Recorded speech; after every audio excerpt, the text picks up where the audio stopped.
देखते हैं कितने लोग आ गए। चलो इनफ है, इतना इनफ है स्टार्ट करने के लिए।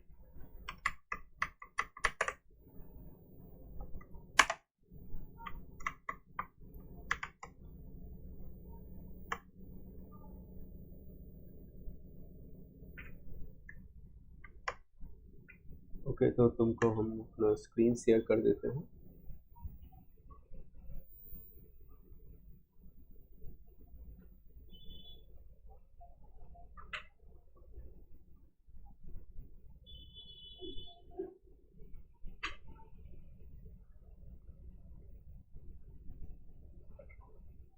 देखो स्क्रीन दिख रहा है। यस सर, दिखाई दे रहा। रिकॉर्डिंग ऑन है कि कंफर्म कर लेते हैं, रिकॉर्डिंग ऑन है। परफेक्ट। तो हम लोग का आज 14th डे है ना। 12 डेज तक का फाइल वगैरह सब कुछ अपलोडेड है। और इससे पिछले वाले क्लास में कुछ खास हम लोग किए नहीं थे, बस डिस्कस किए थे कि हम लोग प्रैक्टिस कैसे करें, है ना। तो काफ़ी सारा वेबसाइट विजिट किए थे, जैसे हैकर रैंक, कोडसेप, कोड फोर्सेस। तो उस सब पे जाके देखे थे कि हम लोग प्रैक्टिस कैसे कर सकते हैं और कैसे क्वेश्चंस वहाँ का सॉल्व किया जाए। और ये भी बोले थे हम कि कल कॉन्टेस्ट था, ठीक है, जिस वजह से हम क्लास नहीं ले पाए थे। और तुम लोगों को भी सजेस्ट किए थे कि कॉन्टेस्ट देना है। पता नहीं तुम लोगों में से कितने लोग दिए हो, पर कोई बात नहीं, अभी स्टार्टिंग है तो लोग क्या करते हैं, 14 पे तो एक फोल्डर बना लेते हैं। डे 14 ये 12 के अंदर बन गया, एक सेकंड, यही होता है।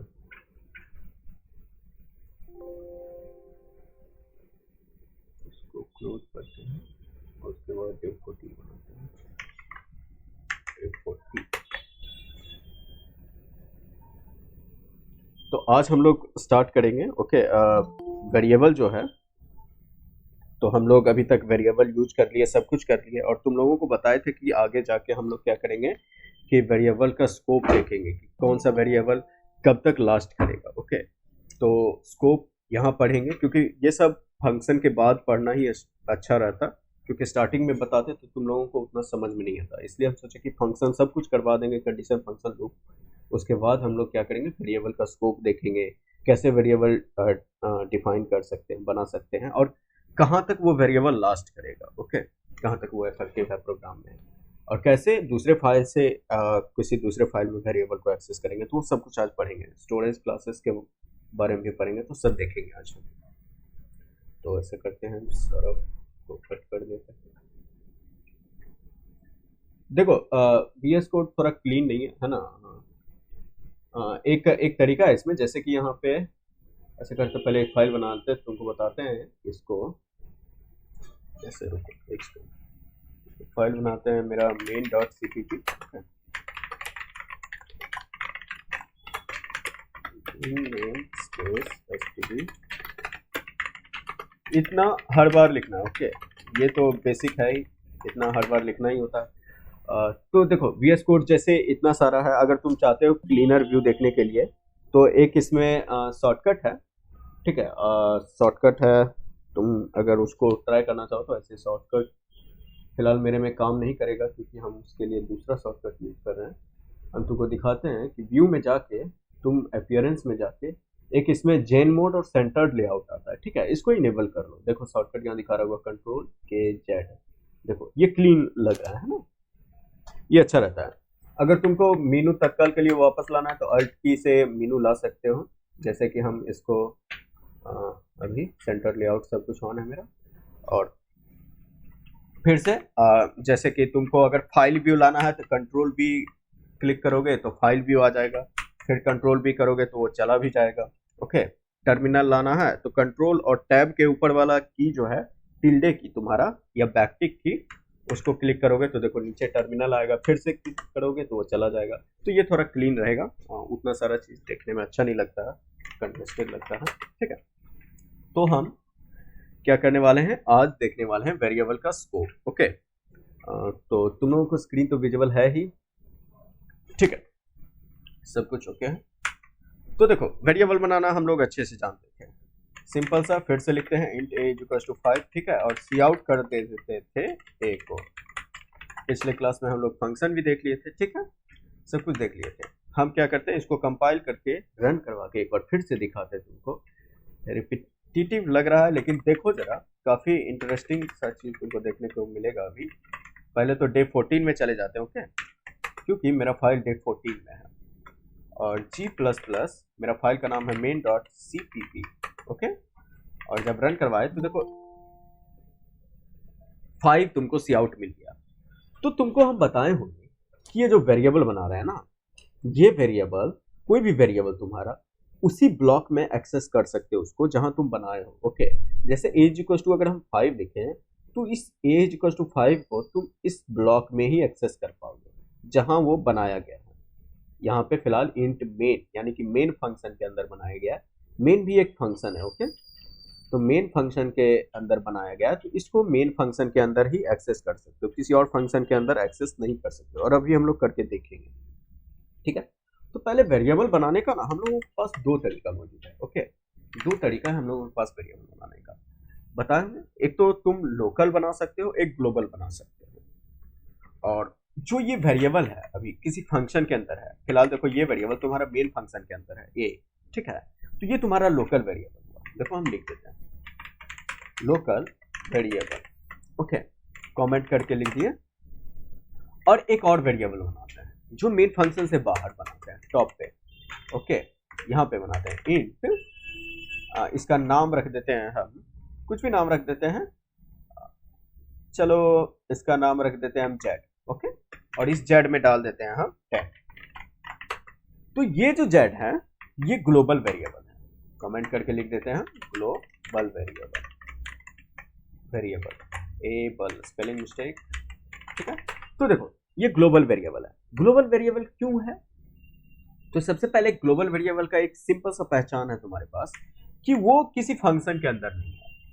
यहाँ पे फिलहाल तुम्हारे पास एकमात्र फंक्शन है, क्या है, मेन फंक्शन, ओके, ये पूरा मेन फंक्शन, लेकिन हम इसको मेन फंक्शन से बाहर बनाए ग्लोबल वेरिएबल। इसको तुम सी आउट करके देखो जेड को, तुम कहोगे कि अभी तो कोई डिफरेंस होगा ही नहीं, जरा देखो, सी आउट कर लिया, कंपाइल और रन करवा देखते हैं। कंपाइल करवाने के लिए G++ main.cpp और रन करवाने के लिए ओके, देखो 10, ये 10 तुम्हारा सी आउट तो हो गया, 10 तुम्हारा सी आउट हो गया, यानी कि जेड का जो वैल्यू था वो सी आउट हो गया। तो ये ए हम यहाँ पे लिखे और जेड तुम्हारा यहाँ बाहर लिखे, तो दोनों में फायदा क्या है, तुम्हारा फायदा तब होगा जब तुम इसको अदर फंक्शंस बना के यूज करोगे तो, ठीक है। हम क्या करते हैं ना, तुमको फंक्शन बनाने के लिए बताए थे ना, फंक्शन बनाने के लिए क्या बताए थे कि तुम कोई भी फंक्शन को बना सकते हो। जैसे कि हम एक फंक्शन बनाते हैं void प्रिंट नाम का एक फंक्शन बनाए, ओके, प्रिंट नाम का फंक्शन बनाए, और इसको क्या करते हैं, इसमें हम सी आउट करवाते हैं जेड को, ठीक है, सी आउट करवाए इस फंक्शन में जेड को, और देखो हम क्या करते हैं, यहाँ पे प्रिंट फंक्शन को कॉल कर देते हैं। क्या किए, यहाँ पे फंक्शन क्रिएट किए एक प्रिंट, ओके, कमेंट में लिख सकते हो क्रिएटेड अ प्रिंट फंक्शन, हालांकि इतना लिखने का कोई जरूरत नहीं है, ये हम तुमको बताने के लिए। और यहाँ पे क्या किए, हम कॉल किए फंक्शन को, ओके, कॉल्ड प्रिंट फंक्शन, उस फंक्शन को कॉल किए, यहाँ क्रिएट किए उस फंक्शन को, यहाँ कॉल किए, ओके। तो देखो जब प्रिंट फंक्शन को कॉल किए और जब इसको हम सी आउट करवाएंगे, तो जैसे ही देखो, हमेशा क्या होता है कि जब भी तुम क्या करते हो ना, प्रोग्राम बनाते हो, जब भी प्रोग्राम बनाते हो तो तुम्हारा प्रोग्राम उसको रीड करेगा, और जैसे ही उसको मेन फंक्शन मिलेगा तो मेन फंक्शन के अंदर जितना भी चीज लिखा हुआ है उसको वो एग्जीक्यूट करेगा, उसी को सिर्फ एग्जीक्यूट करेगा वो, ठीक है, उसी को रन करेगा वो, उसके अंदर जितना भी कोड है वही तुम्हारा मेन कोड है जो तुम्हारा प्रोग्राम में पार्ट ले रहा है, ओके। तो यहाँ देखा इंट a = 5 लिखा हुआ है सबसे पहले, तो और फिर देखा कि सी आउट ए, तो वो सी आउट ए को देखा तो ए के जगह ए का वैल्यू को सी आउट कर दिया, सी आउट कर दिया मतलब प्रिंट कर दिया टर्मिनल पे, तुम्हारा टर्मिनल जो ये स्क्रीन ये आता है उसको प्रिंट कर दिया यहाँ पे, फिर देखा एक प्रिंट फंक्शन कॉल किया है ये, ठीक है। तो फिर वो प्रिंट फंक्शन कॉल किया है, तो वो प्रिंट नाम का कोई फंक्शन अगर देखे हुए है अभी तक, अगर वो अभी तक देखा हुआ होता प्रिंट नाम का फंक्शन, ठीक है, तो उसको कॉल करेगा। फिलहाल तो ये प्रिंट फंक्शन को देख चुका है क्योंकि तुम्हारा code line by line read किया होगा कंपाइलर, और यहाँ आके देखा होगा कि प्रिंट फंक्शन है, ठीक है। तो जैसे ही प्रिंट फंक्शन कॉल किए, वो प्रिंट के पास जाएगा और प्रिंट फंक्शन को अब एग्जीक्यूट करेगा, ठीक है। अब क्या करेगा, प्रिंट फंक्शन के अंदर जितना भी चीज है, जितना भी स्टेटमेंट है, फिलहाल तो एक ही स्टेटमेंट है, इस ब्लॉक के अंदर जितना भी स्टेटमेंट होता है सबको एग्जीक्यूट करता है, तो उसको एग्जीक्यूट करेगा सी आउट जेड को, ठीक है। सी आउट जेड को एग्जीक्यूट करेगा और उसके बाद इस ब्लॉक का एंड हो गया, तो फिर फंक्शन यहाँ पे एंड हो गया फंक्शन का, उसके बाद रिटर्न 0। तो जैसे ही वो प्रिंट के पास गया और देखा सी आउट जेड है, तो वो जेड का वैल्यू सी आउट करेगा, ठीक है। जेड का वैल्यू देखो इसके ऊपर टॉप में ग्लोबली डिफाइन किया गया है, जेड इज इक्वल टू 10। तो ये जेड जो है ना, वो इस फंक्शन में भी उसको यूज कर सकते हो, तुम इस फंक्शन में भी यूज कर सकते हो। देखो यहाँ पे भी हम सी आउट जेड करवाते हैं, ठीक है। तुम दोनों जगह यूज कर लिए, इस फंक्शन में भी इस फंक्शन में भी। देखो जरा, अब हम कंपाइल रन करके दिखाते हैं, G plus plus main dot CPP. देखो 2 जेड तुमको प्रिंट हुआ, देखो यहाँ पे 10 और 10, 2 बार 10 प्रिंट हुआ, एक 5 प्रिंट हुआ। क्या हुआ, पहले तो इसका सी आउट ए हुआ यानी कि 5 प्रिंट हुआ, उसके बाद ये जेड का वैल्यू प्रिंट किया, जेड डिफाइन किया हुआ है, देखो यहाँ पे किया हुआ, ठीक है। और फिर प्रिंट कॉल हुआ, तो ये वाला भी जेड को प्रिंट कर दिया, ओके। ये भी किया, जेड को प्रिंट कर दिया जो उसको ग्लोबल में मिल गया। क्या होगा हम इसके अंदर अगर ए को प्रिंट करें तो क्या हो, अगर हम सी आउट ए करें तो वहां पे सी आउट जेड किए थे तो काम कर गया ना। अगर हम सी आउट ए करें तो क्या होगा, देखो जरा, एरर आएगा। कैसे आएगा देखो, और उस एरर को अभी रीड करेंगे हम। क्या बोल रहा है, एरर आया ना, देखो बोल रहा है कैसे रीड करना, पहले देखो। सबसे पहले तो ये तुमको बता रहा है इन फंक्शन वॉइड प्रिंट, ये तुमको बता रहा है कि main dot CPP file error है, ओके। इन फंक्शन वॉइड प्रिंट फंक्शन में तुम्हारा एरर है, ठीक है। और उसमें देखो 10th लाइन, ये क्या है, तुम्हारा लाइन नंबर है 10th लाइन, और ये तुम्हारा कैरेक्टर है, ठीक है। कितना कैरेक्टर बाद तुम्हारा एरर स्टार्ट हुआ, ये बोल रहा है 10th लाइन का 13th कैरेक्टर। फिलहाल यहाँ तुमको लाइन नंबर नहीं दिखा रहा है ना, यहाँ तुमको लाइन नंबर नहीं दिखा रहा है। अगर तुम देखते लाइन नंबर तो तुमको पता चल जाता। फिलहाल हम काउंट करके दिखाते तुमको, 1 2 3 4 5 6 7 8 9 10, 10th लाइन, और कैरेक्टर यहाँ से स्टार्ट हो रहा है 1 2 3 4 5 6 7 8 9 10 11 12 13, ठीक है। ये 13वां कैरेक्टर है। तो तुम अच्छे से देख सकते हो कि तुमको एग्जैक्ट बता रहा है कि किस जगह तुम्हारा एरर है। तो क्या बताया मेरा, 10th लाइन का 13th कैरेक्टर पे तुम्हारा एरर है। और क्या एरर है, तुम ये पढ़ो, ए was not declared in this scope, A was not declared in this scope. अब इसका मतलब क्या है भला, है ना। तुम बोलोगे कि ए तो मेरा डिक्लेयर किया हुआ है, देखो यहाँ पे ए डिक्लेयर किया हुआ है कि नहीं, तुम्हारा ए यहाँ पे डिक्लेयर किया हुआ है, तो ये क्यों ऐसा एरर दे रहा है। तो देखो ए तुम्हारा मेन फंक्शन में डिक्लेयर किया गया है, इस फंक्शन में डिक्लेयर नहीं किया गया है प्रिंट नाम के फंक्शन में। तो ये जो तुम्हारा ए है, this a is a local variable and it can only be access inside this main function, okay.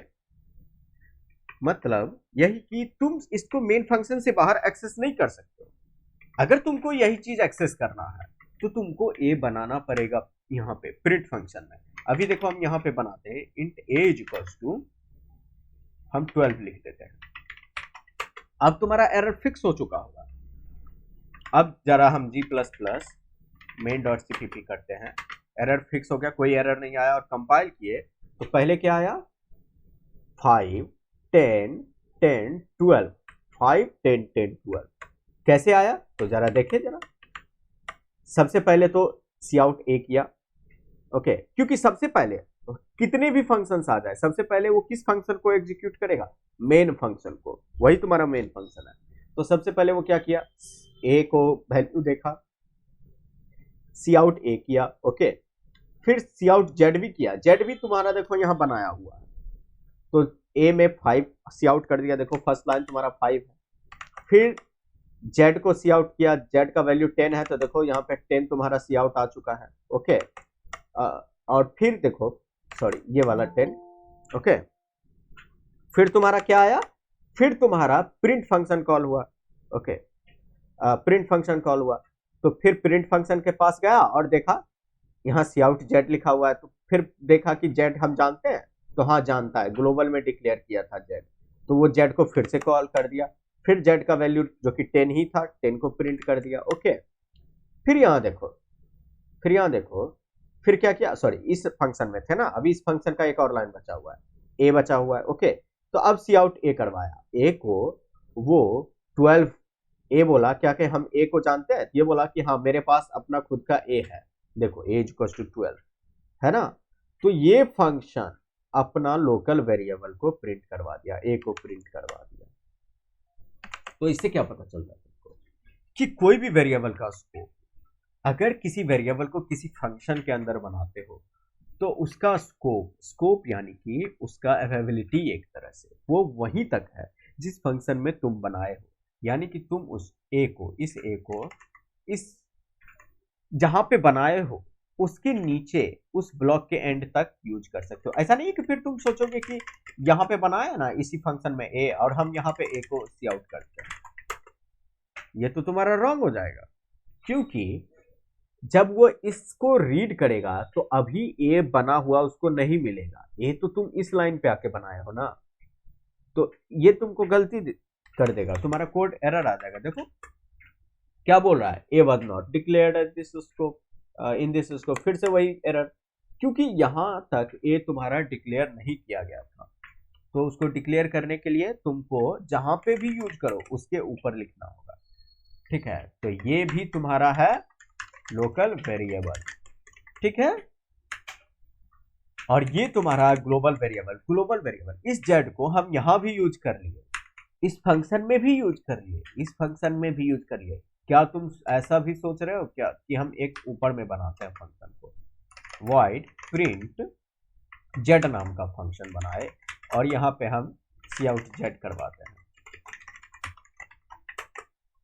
तुम तो कहोगे कि ये जेड तो मेरा ग्लोबल है, तो यहां पे प्रिंट होना चाहिए कि नहीं होना चाहिए, ठीक है। देखते हैं क्या होता है, हम फंक्शन को कॉल करते हैं, प्रिंट जेड नाम का मेरा फंक्शन है, उस फंक्शन को कॉल किया है ना, और फिलहाल के लिए हम क्या करते हैं, सबको रहने देते हैं, कोई दिक्कत नहीं है।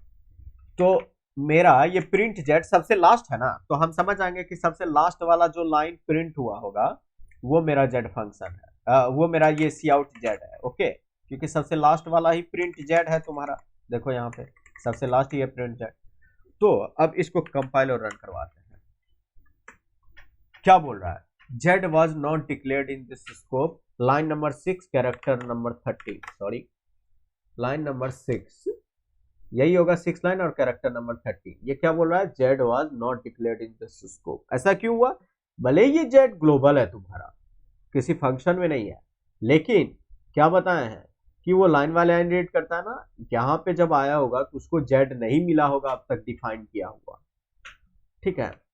हालांकि वो एक बार रीड कर चुका होगा फाइल को, लेकिन वो उस चीज को तुम यूज नहीं कर सकते हो बिना बनाए हुए, तो तुम जेड को अभी तक बनाए नहीं हो, जहां पे यूज कर रहे हो उस लाइन के ऊपर जेड को बनाना होगा, तभी तुम उस जेड को यूज कर सकते हो। यानी कि इसको अगर तुमको हर एक जगह यूज करना है तो टॉप पे डिफाइन करो, तो ये तुम्हारा सही तरीका है ग्लोबल वेरिएबल लिखने का, कि उस चीज को यूज करने से पहले तुम लिखो। अब तुम इसको प्रिंट जेड में भी यूज कर लिए, प्रिंट में भी यूज कर लिए और मेन में भी यूज कर लिए, कहीं भी तुम इसको यूज कर सकते हो।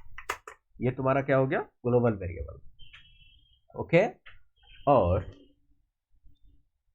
ये तुम्हारा क्या हो गया, लोकल वेरिएबल। लोकल वेरिएबल क्या, जो तुम्हारा उसी फंक्शन में बनाया गया हो, ठीक है, मतलब जिस फंक्शन में बनाया गया उसी में तुम यूज कर सकते हो। और सिर्फ ये फंक्शन तक लिमिटेड नहीं है, ये कॉन्सेप्ट सिर्फ फंक्शन तक लिमिट नहीं है, इसका लिमिटेशंस ये ब्लॉक मतलब कोई भी तरह का ब्लॉक, चाहे वो ब्लॉक तुम्हारा कंडीशन का हो, चाहे वो ब्लॉक तुम्हारा लूप का हो, चाहे कोई भी चीज का हो, कोई भी ऑब्जेक्ट का। तो देखो हम तुमको एक और दिखाते हैं। हम क्या करते हैं, इसको कमेंट कर दिए प्रिंट फंक्शन को, ठीक है। हम इसी प्रिंट में बनाते हैं इफ, ठीक है, इफ ट्रू, ओके। और यहां क्या करते हैं, सी आउट इफ ट्रू, एक बनाते हैं इंट, यहां पे बनाते हैं आई नाम का वेरिएबल बना लिया, और आई में हम 10 दे दिए, ओके। 10 नहीं देते हैं, 10 बहुत रिपीट हो रहा है, 11 दे दिया। अब जब इस आई को सी आउट करो, यहीं पे इस आई को सी आउट करते हैं, ओके, c out i endl, okay. तो ये तुमको एरर नहीं देना चाहिए। जरा देखो, जब इसको कंपाइल करवाए g++ main.cpp, कोई एरर नहीं हुआ। और देखो 11 सी आउट हो चुका है। कैसे काम किया होगा, तो सबसे पहले तो सी आउट ए किया होगा, ए का वैल्यू क्या है भाई, 5 है, तो 5 को कर दिया होगा। सी आउट जेड किया होगा, तो जेड का वैल्यू देखो टॉप पे 10 है, तो वो 10 को सी आउट कर दिया होगा, ठीक है। फिर प्रिंट फंक्शन कॉल किया होगा, तो प्रिंट फंक्शन के अंदर जितना भी चीज है उसको करेगा प्रिंट, ठीक है। तो प्रिंट फंक्शन के पास आया, तो देखा इंट एज इक्वल टू 12 है, उसको याद रख लिया। फिर देखा इफ ट्रू, यानी कि ये कंडीशन ट्रू हो गया, इफ ट्रू लिख दिया तो ये ऑटोमेटिकली ट्रू हो गया ये कंडीशन, ठीक है। तो इस कंडीशन के अंदर आ गया, इस इफ के अंदर आ गया, और देखा आई इज इक्वल टू 11 है, और सी आउट आई कर दिया, तो आई देखो यहाँ पे सी आउट हो चुका है 11, ठीक है। उसके बाद ये यहाँ आया और ये फंक्शन खत्म हो गया। फिर प्रिंट देखा, फिर प्रिंट दिखा उसको, फिर प्रिंट जेड, फिर प्रिंट जेड के पास गया, प्रिंट जेड को सी आउट कर दिया। तो देखो हम तुमको ये नहीं दिखाना चाह रहे थे, हम ये दिखाना चाह रहे थे कि ये आई को हम इफ के अंदर लिखे, क्या होगा, हम इसको इफ के बाहर प्रिंट करवाएं, तो सी आउट आई, क्या होगा, हम इस इफ के बाहर बनाएं, इसको सी आउट करवाएं। तुम तो कहोगे कि अभी तो हम बताए तुमको कि किसी वेरिएबल को तुम उसी फंक्शन में यूज कर सकते हो जिसमें बनाओगे, तो तुम कहोगे हम तो इसको प्रिंट फंक्शन में बनाए, तो हम इसको प्रिंट में क्यों नहीं यूज कर सकते, कर सकते हैं। देखो तुम गए और इसको यूज करवाने के लिए कंपाइल किया, और तुमको बोल दिया I was not declared in this scope, फिर से वही एरर, ठीक है। और ये क्यों आया भाई, ये इसलिए है क्योंकि इस आई का स्कोप कहां तक है, जहां तक इस तुम्हारा कंडीशन का स्कोप है, इस इफ कंडीशन का स्कोप है। यानी कि ये आई तुमको बनाया गया है इस कंडीशन के अंदर, इस ब्लॉक के अंदर, ओके, ये ब्लॉक के अंदर ये आई बनाया गया। तो जैसे ही इस ब्लॉक से तुम बाहर आओगे, आई का स्कोप खत्म हो चुका होगा। आई जैसे यहां पे उसको मेमोरी मिला होगा, मेमोरी में आई चला गया होगा, जैसे ही सी आउट आई किया, सी आउट आई कर दिया होगा, क्योंकि अभी भी इसी ब्लॉक में है। जैसे ही इफ ब्लॉक खत्म हुआ वो मेमोरी डिलीट हो गया, ओके, जैसे ही सी ब्लॉक खत्म हुआ वो मेमोरी डिलीट हो गया, और आई तुम्हारा खत्म हो गया मेमोरी से। फिर जैसे ही सी आउट तुम करवाओगे आई को, तो वो तो मेमोरी में देखेगा, उसको तो मिला ही नहीं, कहां सी आउट करवाओगे, वो डिक्लेयर्ड ही नहीं है। इसीलिए हमेशा याद रखना कि किसी भी वेरिएबल का स्कोप उसी ब्लॉक में होता है जहां पे वो डिफाइन किया गया हो। ये तुम्हारा समाप्त हो गया। तो यहां पे हम लिख देते हैं फिर से कमेंट बना के, local to this if condition, ठीक है, मीन्स कि तुम इसको इफ के ही अंदर यूज कर सकते हो। You can not use I outside this if condition, okay, तो ये हो गया तुम्हारा लोकल वेरिएबल। और ग्लोबली तुम उसको किसी फंक्शन से बाहर लिख दो, बस ये ध्यान रखना कि जहां भी उसको यूज कर रहे हो उसके ऊपर लिखना है, ठीक है। ये तुम्हारा ग्लोबल वेरिएबल, ठीक है। अब हम एक नया फाइल क्रिएट करते हैं तुमको बताने के लिए स्कोप क्या होता है, ओके। किसी को यहां तक समझने में दिक्कत, लोकल और ग्लोबल समझने में कोई दिक्कत तो बताओ, ठीक है। उसके बाद हम आगे बढ़ेंगे एक फाइल क्रिएट करके। फिलहाल के लिए अगर तुमको यहाँ तक कोई दिक्कत है तो पूछो, ओके।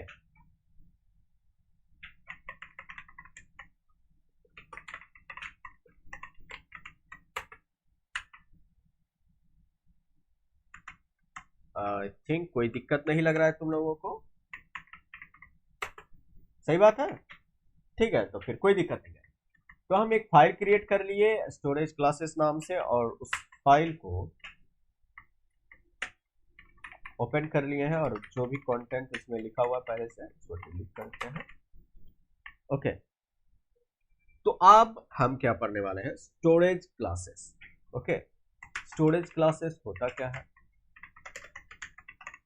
ठीक है, स्टोरेज क्लासेस होता क्या है और उसको कैसे यूज करते हैं उसको देखेंगे। हालांकि देखो ये ज्यादा इंपॉर्टेंट टॉपिक नहीं है, ठीक है, उतना भी इंपॉर्टेंट नहीं है, लेकिन है जब तुम मल्टीपल फाइल्स पे काम करोगे एक ही प्रोजेक्ट में, ओके, तब जाके इसका यूज होगा। बेसिक प्रोग्रामिंग और क्वेश्चन सॉल्व में तुमको इसका उतना यूज नहीं होने वाला है, लेकिन अगर तुम इससे C++ के जरिए कोई सॉफ्टवेयर बनाने वाले हो तब तुमको इसका काफी यूज होगा। ओके, तो ये चीज जानना एक तरह से काफी जरूरी है, ठीक है, और देखेंगे हम कहाँ कहाँ इसका यूज कर सकते हैं, और काफी अच्छा टॉपिक है। और देखो इसका क्या होता है, पहले तो तुमको एक चीज बताते हैं स्टोरेज क्लासेस, ठीक है, यस सही बात है, कॉन्स्ट और स्टैटिक पे ही डिस्कस करने वाले हैं हम लोग, अब सब कुछ यही देखेंगे। ओके, यहीं पे देखेंगे कॉन्स्ट और स्टैटिक क्या होता है, और वही हम तुमको भी बताने वाले थे कि सबसे पहले तुमको एक चीज बताते हैं, कॉन्स्ट क्या होता है। ओके, तो देखो इंट एज इक्वल्स टू 5 जो हम लोग लिखे थे, याद होगा तुमको, हर बार यही लिखते हैं हम, ठीक है, और जब तुम सी आउट ए को करवाए तो क्या होता है कि तुम इसको प्रिंट करते हो। अब यहाँ पे हम ए को क्या करते हैं, एज इक्वल्स टू 6 कर देते हैं, और फिर से सी आउट ए को प्रिंट करवाते हैं, तो क्या होता है, 6 प्रिंट हो जाता है, होता है कि नहीं। ये जो तुम्हारा ए वेरिएबल है, तुम पहले तो यहाँ पे एज इक्वल्स टू 5 लिखे, फिर इस लाइन पे आया तो यहाँ पे ए को प्रिंट कर दिए, फिर इस लाइन पे आया तो उस ए को 6 कर दिए, फिर यहाँ पे आया तो ए को 6 प्रिंट कर दिए ए की जगह, ठीक है, तो पहले जगह तुमको 5 प्रिंट होगा, दूसरे जगह 6 होगा, ठीक है। देखो इस चीज को हम इसको क्या करते हैं, G++, इस बार फाइल का नाम क्या है मेरा, storage classes dot cpp। Okay, और देखो 5 और 6 प्रिंट हो गया ना। अब हम चाहते हैं, कभी कभी ऐसा सिचुएशन आता है कि तुम जो वेरिएबल बना रहे हो, ओके, तुम चाहते हो कि वो चीज चेंज ना हो, फिक्स रहे। ओके, जैसे कि तुमको कभी बोल दे कि भाई पाई का वैल्यू हमको स्टोर करना है, डबल पाई एक नाम का वेरिएबल बनाना है, ओके, और इसमें तुम पाई का वैल्यू डालोगे, पता नहीं क्या होता है, 3.14 समथिंग होता है, ठीक है, तो हम इतना ही लिखते हैं फिलहाल के लिए, जो भी होता होगा आगे। तो इसको बना लिए तुम, फिर क्या किए, सी आउट पाई करवाए, ओके, तो वो पाई को सी आउट करवा देगा। देखो फिर से हम उसको तुरंत करवा के दिखाते हैं तुमको, देखो पाई का वैल्यू सी आउट करवा दिया ना, 3.14, लेकिन तुम जान रहे हो कि ये पाई कभी चेंज होने वाला नहीं है, और हो सकता है तुम मल्टीपल सिचुएशन में काम करोगे, अलग अलग फंक्शन में इस वैल्यू को यूज करने वाला है। ओके, तो कभी ऐसा हो सकता है कि तुम्हारा फंक्शन, ठीक है, इसको चेंज करने का कोशिश करे, ठीक है, ऐसा हो सकता है, या तुम ही गलती से इसको चेंज करने का कोशिश कर दिए, पाई में कुछ और असाइन करने का कोशिश कर दिए। तो ऐसा चीज से बचने के लिए, जब तुम जान रहे हो कि मेरा वेरिएबल कभी चेंज नहीं होने वाला है और वो कभी गलती से चेंज ना हो जाए, ऐसे चीज से बचने के लिए तुम कॉन्स्ट का यूज कर सकते हो, ठीक है। अब ये क्या होगा ना, ये कांस्टेंट हो गया, मतलब ये जो देखो वेरिएबल क्या होता है, तुम जानते हो मैथ्स में हम लोग क्या बोलते हैं, वेरिएबल एक ऐसा मतलब वेरिएबल वो चीज होता है जो चेंज हो सकता है, ओके, बार बार चेंज कर सकते हो, उसमें अलग अलग वैल्यू दे देते हो, लेकिन कांस्टेंट वो होता है जो फिक्स होता है, ये तुमको अच्छे से पता है। ओके, फिलहाल ये हम इस वेरिएबल को, ये पाई नाम का वेरिएबल को ना कांस्टेंट बना दिए, मतलब फिक्स कर दिया। हालांकि तुम्हारा कोड में अभी कोई चेंजेस नहीं आएगा, जब कंपाइल किया और रन करवाए तो वही चीज आया, लेकिन अब क्या बेनिफिट होगा इसका कि अगर हम जैसे एज इक्वल्स टू 6 को हम 5 से 6 कर दिए थे ना, यहाँ पे देखो एज इक्वल्स टू पहले तो 5 था, फिर 6 कर दिए, लेकिन वही हम यहाँ पे 5 इक्वल्स टू अगर हम 1.5 लिखने का कोशिश किए, ठीक है, अगर ऐसा करते हैं तो देखो क्या एरर आता है, क्या बोल रहा है, assignment of read only variable pi, means ये बोल रहा है तुम्हारा मेन फंक्शन के अंदर एरर है। देखो क्या बोल रहा है, पहले तो तुमको बताएगा एरर, देखो एरर पढ़ना अच्छे से देखो, सबसे पहले तो तुमको बता रहा है किस फाइल में एरर है। फिलहाल तुम जान रहे हो तुम्हारे पास एक ही फाइल है, लेकिन मल्टीपल फाइल रहेगा एक ही प्रोजेक्ट में, तब तुमको काम आएगा। ठीक है, तो तुम्हारा इस फाइल में एरर है, मेन फंक्शन के अंदर एरर है। ठीक है, और लाइन नंबर 12 का 10th कैरेक्टर पे एरर है। और क्या एरर है, तो बोल रहा है assignment of read only variable pi. Read only, read only क्या है भाई, तो इस वेरिएबल को तुम चेंज नहीं कर सकते हो। रीड ओनली वो चीज होता है जिसको तुम चेंज नहीं कर सकते हो, उसको रीड कर सकते हो। ओके, रीड, हम रीड क्या किए थे, सी आउट करवाए थे ना, सी आउट करवाए थे तो उसको रीड करके ही तो प्रिंट किए थे, सी आउट पाए इसको रीड किए हम। ओके, लेकिन जैसे ही उसमें वेरिएबल असाइन किए, ये तुम्हारा राइट करना हो जाता है। रीड और राइट समझते होगे, रीड मतलब वैल्यू को रीड करना एक तरह से। ओके, ऑब्वियसली सिंपल सा कॉन्सेप्ट है, रीड मतलब रीड करना। ओके, और राइट करना मतलब क्या होता है, तुमको उस वेरिएबल में चेंजेस लाना। ठीक है, तो ये रीड ओनली मेमोरी में जाके सेव हो गया, ये फाइल तुम्हारा रीड ओनली मेमोरी में जाके सेव हो गया, मतलब इसको तुम चेंज नहीं कर सकते हो। ठीक है, जब भी कॉन्स्ट बनाते हैं, और हम यहाँ पे चेंज करने का कोशिश कर दिए, इसीलिए वो एरर आ गया। ओके, तो इस चीज से बचने के लिए ही हम लोग कॉन्स्ट का यूज करते हैं। ठीक है, कोई वेरिएबल को कांस्टेंट बनाने का, और ये गुड प्रैक्टिस है। जब भी तुम जानो अपने प्रोग्रामिंग में या कोई कोड में कि वो चीज फिक्स होने वाला है, जैसे कि तुम जानते हो पाई का वैल्यू हमेशा फिक्स ही रहेगा। ठीक है, हमेशा फिक्स रहेगा, इस तुम चेंज ही नहीं कर सकते। क्यों चेंज करोगे भाई, पाई तो 3.14 ही होता है। ठीक है, तो ऐसे सिनारियो में हम क्या करेंगे, उसको कॉन्स्ट कर देंगे, ताकि कभी गलती से चेंज ना हो जाए। ठीक है, ह्यूमन हो, गलती कर सकते हो, उससे बचने के लिए कॉन्स्ट को लाया गया। और ऐसा बहुत सारा सिनारियो आ सकता है, ये तो बस एक छोटा सा एग्जांपल है। ठीक है, अब ये तुम स्टैटिक जो बोल रहे थे, स्टैटिक सब अभी डिस्कस करने वाला है। फिलहाल ये देखो कि अब क्या होता है कि स्टोरेज क्लासेस क्या होता है। ओके, स्टैटिक भी इसी का एक टाइप है। ओके, तो स्टोरेज क्लासेस क्या होता है, हम लोगों का जो वेरिएबल होता है ना, देखो ये वेरिएबल पे बहुत सारा खेल है ना। वेरिएबल को कैसे एक्सेस करना है, कहाँ तक एक्सेस करना है, कैसे मेमोरी मिलता है, ये सब कुछ पता होना चाहिए। तो तुमको पता होना चाहिए ताकि तुम एरर को रिजॉल्व कर लो। तो ये देखो, जब भी हम इंट ए लिखते हैं ना, जब भी हम इंट ए लिखते हैं, तो इससे क्या होता है ना, अभी तुम ए को प्रिंट करवाने का कोशिश करो। यहाँ पे क्या किया ना, इंट ए लिखे और ए को प्रिंट करवाए जस्ट, तो देखो क्या होता है। हम इसको फिर से कंपाइल करवाते हैं, कोई चीज नहीं आया, और जीरो लिख दिया। ठीक है, जीरो लिख दिया। ठीक है, फिलहाल इसमें तुमको कोई एक वैल्यू दे दिया, डिफॉल्ट वैल्यू या जो भी दिया होगा, या गार्बेज ही होगा, आई डोंट नो। ठीक है, तो देखो एक चीज बता दें कि जब भी तुम इंट ए लिखते हो, तो इसको, ये तो पता चल गया कि ए में इंटीजर टाइप का वैल्यू स्टोर होने वाला है। ठीक है, लेकिन इसको मेमोरी अभी तक नहीं मिला। मतलब हम कहते हैं ना, वेरिएबल बनाते हैं तो वेरिएबल कहीं ना कहीं कंप्यूटर में स्टोर होता होगा।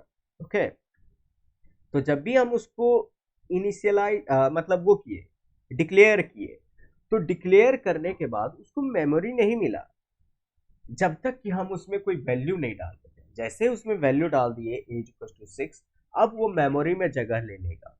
ओके, अब उसको मेमोरी असाइन हुआ होगा, और उस मेमोरी में जाके 6 को रख दिया होगा। समझे, क्योंकि चलो हम इसका, अब मेमोरी मिला कि नहीं हम जरा ट्राई करते हैं। तुमको बताए थे एम्परसेंड से क्या होता है, एड्रेस प्रिंट होता है ना। देखते हैं, एड्रेस को प्रिंट करवाते हैं। ओके, देखो क्या आता है, कोई एरर नहीं आया, दोनों केसेस में एड्रेस को वो प्रिंट कर चुका है। अच्छा ठीक है, हम क्या करते हैं ना, इसको यहां से यहाँ तक डिलीट करते हैं, अब एड्रेस प्रिंट करवा के देखते हैं। सॉरी, पहले कंपाइल करवाए और प्रिंट करवाए, तो ठीक है। लेकिन देखो, एड्रेस प्रिंट कर रहा है। ओके, लेकिन हमको तो इतना ही पता है कि मेमोरी में इसको तुमको जगह नहीं मिलता है। ठीक है, इसको मेमोरी तभी मिलेगा। ठीक है, मेमोरी तभी मिलेगा, एड्रेस दे रहा है, इसको कोई एड्रेस पे रख दिया होगा, लेकिन मेमोरी क्या होता है, इसको तभी मिलता है जब उसमें वैल्यू डालते हैं। ओके, तो एड्रेस तो प्रिंट कर रहा है, कोई बात नहीं, इसको देखो आगे जाके देखेंगे। ठीक है, और चलो, तो हम वही बता रहे थे कि अभी क्या है ना कि वेरिएबल को यूज करने के लिए बहुत सारा तुमको कॉन्सेप्ट आया है सी प्लस प्लस में, ठीक है। इसी में तुम्हारा वो स्टैटिक है, ठीक है। उसी के लिए हम लोग स्टोरेज क्लासेस भी पढ़ते हैं। अब ये स्टोरेज क्लासेस क्या है, ठीक है, ये एड्रेस वाला हम लोग बाद में देख लेंगे, जब इसको डिबग करेंगे ना कि कब एड्रेस मिलता है तो डिबग करके देख लेंगे। फिलहाल के लिए इसको देखो कि स्टोरेज क्लासेस में तुमको 3-4 कॉन्सेप्ट मिलेगा। क्या क्या? एक तो मिलेगा एक्सटर्न, एक मिलेगा स्टैटिक, ओके, और एक मिलेगा तुम्हारा क्या बोलते हैं उसको, रजिस्टर, ठीक है। ये सब तुम्हारा स्टोरेज क्लासेस है। ये क्या करता है ना, कोई भी वेरिएबल का, जैसे तुमको अभी स्कोप पढ़ाएं, इससे जस्ट पहले स्कोप पढ़ाएं कि वो उस वेरिएबल का स्कोप वहीं तक है जिस ब्लॉक में उसको डिफाइन करो, ठीक है। लेकिन ये सब क्या होता है, उसको स्कोप को एक्सटेंड करने के लिए यूज किया जाता है, ठीक है। उस स्कोप को एक्सटेंड करने के लिए यूज किया जाता है, और कैसे यूज किया जाता है वो अभी देख रहे हैं, ठीक है। तो देखो क्या होगा अगर तुम मल्टीपल फाइल पे काम करते हो, ठीक है। क्या होगा अगर तुम मल्टीपल फाइल पे काम करते हो, तो देखो ग्लोबल वेरिएबल जो है ना, ग्लोबल वेरिएबल जैसे कि यहाँ पे z इक्वल्स टू, एक ग्लोबल वेरिएबल बना लेते हैं, इंट z इक्वल्स टू 10। तो ये जो ग्लोबल वेरिएबल है ना, इसको तुम हर वो जगह पे यूज कर सकते हो जिस जगह पे इस फाइल को तुम इंपोर्ट करोगे, ठीक है। मतलब इस ग्लोबल वेरिएबल को तुम किसी दूसरे फाइल में भी यूज कर सकते हो, ठीक है। जैसे कि एक और फाइल हम बना लेते हैं, एक और फाइल बना लेते हैं ताकि तुमको दिखा पाए उस चीज को, जी प्लस प्लस। इसी को हम क्या करते हैं, इस फाइल को डुप्लीकेट करते हैं, ओके। और डुप्लीकेट करने के लिए एक्स कॉपी का हम यूज करते हैं स्टोरेज क्लासेस, और एक और बनाते हैं स्टोरेज क्लासेस 1.cpp, और उसको खोलते हैं स्टोरेज क्लासेस 1.cpp को। हम इसमें क्या करते हैं ना, इसमें जेड को नहीं बनाते हैं हम। देखो दूसरी फाइल में उस फाइल को हमको इंपोर्ट करना है तो क्या करोगे, हैश इंक्लूड, ठीक है, जो फाइल को इंपोर्ट करना है स्टोरेज क्लासेस डॉट सीपीपी लिख दो, यही उस फाइल का नाम है जिसको हमको इंपोर्ट करना है। अभी देखो इसमें हम क्या किए, जेड को नहीं बनाया ना अभी, लेकिन हम सी आउट करवाते हैं जेड को, सी आउट करवाए जेड को स्टोरेज क्लासेस, ठीक है। अब देखो क्या होगा, हम पहले तो इसको कंपाइल करवाते हैं 1 को, एरर आ गया भाई क्यों, ओ सॉरी, देखो यहाँ पे, ठीक है। अब इसको कंपाइल करवाते हैं, पहले तो स्क्रीन क्लियर करते, काफी भर गया है। जी प्लस प्लस स्टोरेज क्लासेस 1 नाम है इस फाइल का, और ये एरर आ गया, ओके, दो मेन फंक्शन मिल गया ना, इसीलिए एरर है। तो हम क्या करते हैं, पिछले वाले फाइल में जाके उसका मेन फंक्शन हम उड़ाते हैं, इसको उड़ाते हैं, और इसको भी उड़ाते हैं, इसको भी उड़ाते हैं। हम सिर्फ इसमें variable name z is equal to 10, सिर्फ वेरिएबल इसमें बना दिए, ओके। और फिर से हम अपने दूसरे वाले फाइल में जाते हैं, और इस बार उस वेरिएबल को इस फाइल में यूज करते हैं। देखो कोई एरर नहीं आया, ओके, कोई एरर नहीं आया। और जब हम इसको रन करवाए तो 10 आ गया। देखो इस फाइल में क्या हम उसको बनाए थे, जेड को नहीं बनाए ना, नहीं बनाए। क्या होगा अगर हम इसको कमेंट कर देते, तो लो इसको कमेंट कर दिया, अब देखो जेड को यूज करो तो देखो तुमको एरर आ जाएगा। तो ये जेड ना, जेड इसमें बनाया नहीं गया है, लेकिन इस फाइल को जो हम इंपोर्ट किए, इस फाइल को इंपोर्ट किए, इसके साथ साथ जेड का वैल्यू मेरे पास आ गया। जेड इस फाइल में बनाया गया है। तुम किसी फाइल को इंपोर्ट करते हो ना, मतलब इंक्लूड करते हो, तो तुम इतना बस समझो इस चीज को कि इसमें जितना भी कोड लिखा होगा ना वो इसके ऊपर आके लिखा गया। तुम ऐसा समझो कि इसका सारा का सारा कोड यहाँ इस यहाँ आके लिखा चुका है, यानी कि यहाँ पे int z is equal to 10 लिखा गया होगा। ऐसा तुमको इमेजिन करना है, ओके, ऐसा सोचना है। यानी कि हैश इंक्लूड आईओ स्ट्रीम जो हम लिखे, इतना इसके अंदर जो भी कोड होगा इसके ऊपर आके लिखा गया होगा। और वही हुआ था अभी कि हम इसके अंदर स्टोरेज क्लासेस के अंदर भी मेन फंक्शन बना दिए और यहाँ भी मेन फंक्शन बना दिए। तो वो दो दो फंक्शन मेन नाम का फंक्शन देख लिया। और याद रखो एक तुमको फाइल में दो मेन फंक्शन नहीं हो सकता। ओके, एक फाइल में तुमको दो मेन फंक्शन नहीं होता। ठीक है, तो हम तुमको ये बता रहा है कि ऐसे तुमको फाइल में एक्सपोर्ट होता है, मतलब एक फाइल से दूसरे फाइल में जा सकते हो। तो ये तुम्हारा मतलब दूसरे फाइल का वैल्यू एक फाइल में इंपोर्ट कर सकते हो। ठीक है, तो इसका क्या बेनिफिट हो सकता है कि तुम एक फाइल बना लिए वेरिएबल नाम से, और उसको तुम ये कर सकते हो कि अपना सारा वेरिएबल को दूसरे फाइल में रख दो और यहाँ पे बस उसको यूज करो। ऐसा काम कर सकते हो तुम। ठीक है ना, इसके ये तुमको यूज हो जाएगा। हालांकि इसको अभी हम यूज करेंगे इस चीज को, इसलिए इसको बताए। हम तुमको ये दिखाने वाले थे, तुमको बताए थे कि z int z is equal to 10, ये तुम्हारा ग्लोबल बन गया ना। Int z is equal to 10 ये तुम्हारा ग्लोबल बन गया, और जेड को यूज किए, इसमें तो कोई एरर नहीं है। फिर से देख लो, कोई एरर नहीं है, क्योंकि जेड ऊपर बन चुका है। चूंकि जेड ऊपर बन चुका है, तुमको कोई एरर नहीं दिया। क्या होगा, हम इस जेड को नीचे बनाए तो अब तो एरर दे देगा, है कि नहीं। अब तो एरर दे दिया, Z was not declared in this scope. ठीक है, लेकिन देखो एक चीज, हम यहां पे लिखते हैं एक्सटर्न। ठीक है, जैसे यहां पे लिख देते हैं int Z. Okay, int Z. अब दोबारा भी करते हैं तो ये क्या होता है, एरर फिक्स हो गया। क्या आया, नहीं आया, ये जेड वाला वैल्यू को दे रहा है। लेकिन हम लिखते हैं extern Z, extern int Z. अब देखो क्या होगा, कंपाइल हुआ और रन करवाए तो देखो 10 आ गया। हम इसको लिखे तो बाद में, हम लिखे इसको बाद में, लेकिन ये क्या हुआ, 10 आ गया उसका वैल्यू। अगर हम एक्सटर्न नहीं दिए थे तो ये क्या, जेड को एक अलग ट्रीट किया, इस जेड को एक अलग वेरिएबल की तरह ट्रीट किया, जो लोकल वेरिएबल था, इसका लोकल वेरिएबल। ये तो लोकल हो गया ना मेन फंक्शन के अंदर, ये इसको अलग तरह ट्रीट किया। हम वो वैल्यू नहीं दिया जो तुम्हारा उसको देना चाहिए था, ये जेड हम चाहते थे कि इस जेड का वैल्यू आए। ठीक है, इसीलिए हम लोग यूज किए एक्सटर्न का, एक्सटर्न। ये एक्सटर्न क्या कहता है कि मेरा जो वेरिएबल है ना, ये जो मेरा वेरिएबल है, इसको कहीं और हम डिफाइन करके रखे हुए हैं। इस वेरिएबल को, इंट जेड को कहीं और हम डिफाइन करके रखे हुए हैं। तो अगर हम इसका यूज करते हैं कहीं पे, तो तुम वहां जाओ, ढूंढो, तुम्हारा या तो इस फाइल में कहीं ना कहीं होगा, या फिर हो सकता है किसी और फाइल में भी मौजूद हो। ठीक है, वहां डिफाइन करके रखे हुए हैं, तुम उसका वैल्यू ढूंढो। ठीक है, और वहां से लाके उसका वैल्यू प्रिंट करो। तो अब जब वो प्रिंट करेगा तो देखो 10 आ चुका है।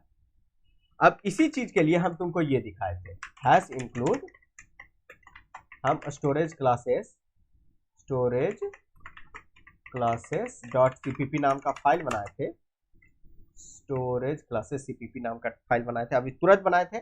और उसमें क्या किए थे, हम z इज इक्वल टू 10 लिख चुके थे ना। अब देखो इस फाइल से हम z इज इक्वल टू 10 हटा ही दिए। तुमको कहीं भी दिख रहा है z इज इक्वल टू 10? नहीं दिख रहा है ना, लेकिन वो देखो यहाँ पे मौजूद है, तुम्हारा यहाँ पे मौजूद है ना, यहाँ पे मौजूद।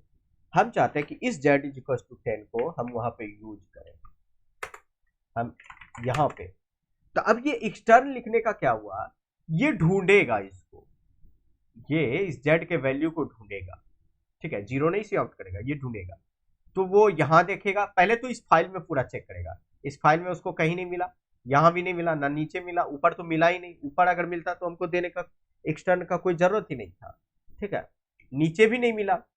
ठीक है, अब ये क्या करेगा, स्टोरेज क्लासेस में जाके देखेगा, इसके अंदर उसको मिल चुका होगा, फिर वहां से वैल्यू लाके वो उसको प्रिंट कर देगा। देखो कंपाइल करवाते हैं, देखो दूसरी फाइल में भी हम उसको लिखे तो एक्सटर्न से उसका वैल्यू लाके दे दिया। तो ये तुम्हारा फायदा होता है एक्सटर्न स्टोरेज क्लासेस का। तो ये क्या कर रहा है, एक तरह से तुम ये समझ सकते हो कि ये इस जेड के स्कोप को एक्सटेंड कर रहा है कि नहीं, इस जेड के स्कोप को एक्सटेंड कर रहा है। मतलब हम दूसरे फाइल से भी उस जेड को लाके इस अपने फाइल में यूज कर पा रहे हैं। ये तुम्हारा एक्सटर्न का यूज हुआ। ओके, अब एक्सटर्न इकलौता नहीं है ऐसा, ठीक है, तुम्हारे पास और भी मौजूद है, स्टैटिक मौजूद है, रजिस्टर मौजूद है, और उस सबको भी देखते हैं। ओके, तो अब यूज करते हैं स्टैटिक। एक और फाइल बना लेते हैं अलग से, उसके बाद हम स्टैटिक का यूज करेंगे। एक्सपी और स्टोरेज क्लासेस, इसको कॉपी करते हैं 1 को, और इसका file static use dot CPP नाम रखते हैं, और फिर खोलते हैं हम स्टैटिक यूज को, static use dot CPP. Okay, तो अब एक नया फाइल बना लिए जिसमें हम स्टैटिक के बारे में पढ़ेंगे। ओके, स्टैटिक के बारे में एक्सटर्न देख चुके हैं, एक्सटर्न, ताकि यहाँ पे हम भले ही इसका 10 का वैल्यू नहीं लिखे हैं, लेकिन वो दूसरे फाइल से हमको उसका वैल्यू को ढूंढ के दे दिया। ये काफी यूजफुल है। हो सकता है तुम ग्लोबल वेरिएबल को टॉप में डिफाइन नहीं करना चाहो, अगर नीचे में करना चाहो तो तुम हर एक जगह पे एक्सटर्न का यूज कर सकते हो। ओके, हर एक जगह पे एक्सटर्न का यूज कर लो, ताकि वो क्या होगा, तुम्हारा वैल्यू वहां से लाके दे देगा। ओके, ये तुम्हारा सही है। अब देखो हम क्या करते हैं, स्टैटिक के बारे में देखेंगे। ओके, स्टैटिक क्या होता है ना, स्टैटिक का यूज हम लोग इसलिए करते हैं कि जैसे देखो तुमको एक सिनारियो दिखाता है तभी समझ में आएगा। ओके, एक बढ़िया सा एग्जांपल देख लो। एक फंक्शन बनाते हैं, ओके, void, और इस फंक्शन का नाम रख देते हैं print table. Okay, print table नाम का फंक्शन बना है, और हम चाहते हैं कि इस फंक्शन को जैसे ही हम कॉल करें प्रिंट टेबल, ओके, ये क्या करे, इस फंक्शन में जो भी हम करेंगे उसको सी आउट कर दे। तो हम चाहते हैं कि यहाँ पे हम एक बनाए इंट ए, ठीक है, और ए इज इक्वल टू 1 कर दिए, और हम क्या करवा रहे हैं, सी आउट ए, रुको, सी आउट ए प्रिंट करवा रहे हैं। ओके, सी आउट ए प्रिंट करवा रहे हैं, और ऐसा करते हैं, इसको इससे ले लेते हैं इंट ए। तो इस बार क्या करवा रहा है, सी आउट ए को प्रिंट करवा रहा है। ये तो तुम अच्छे से जानते हो, अगर इस फंक्शन में ए के लिए कोई वैल्यू देते हो, 1 देते हो, तो ये क्या करेगा, तुमको वो प्रिंट करके दे देगा 1 को। इसको कंपाइल करवा के दिखाते हैं तुमको, G++, क्या फाइल का नाम है, स्टैटिक यूज, ठीक है। तो अभी एक सिंपल सा फंक्शन बनाया है, ये क्या कर रहा है, इस प्रिंट फंक्शन में हम 1 दिए तो ये 1 को प्रिंट कर दिया, ठीक है। हम चाह रहे हैं कि अब ये क्या करे ना, 1 को इंक्रीज करे, ठीक है, यानी कि ए को प्लस प्लस करे। ओके, इस ए को प्लस प्लस करे, है ना। अब देखो, ए को प्लस प्लस करे। अब जब तुम इस फंक्शन को कॉल किए, फिर से इस फंक्शन को कॉल करो, ऐसा करते हैं ना, इस ए को, रुको देखो, इंट ए यहीं पे बना लेते हैं। ओके, ए इक्वल टू 1 यहीं पे बना लेते हैं, इसमें नहीं देते हैं, सब कॉम्प्लिकेटेड हो जाएगा, आसान बनाते हैं इसको, कोई वैल्यू नहीं देते हैं। तो देखो होता क्या है कि जब तुम इसको मल्टीपल टाइम यूज करोगे, प्रिंट, फिर से उस फंक्शन का नाम लिखो प्रिंट टेबल, ठीक है, तो क्या होगा, ए तुमको सी आउट करेगा, ए बराबर 1 सी आउट करेगा, है कि नहीं। देखो 2 बार 1 तुमको आ जाएगा,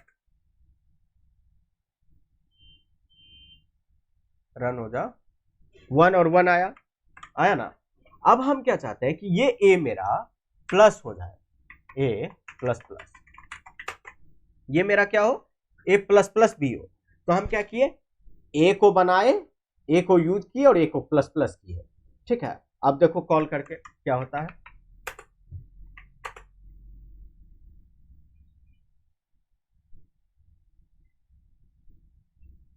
ये रन होने में काफी वक्त लगा रहा है, मे भी मेरा कंप्यूटर थोड़ा सा स्लो काम कर रहा होगा रिकॉर्डिंग का।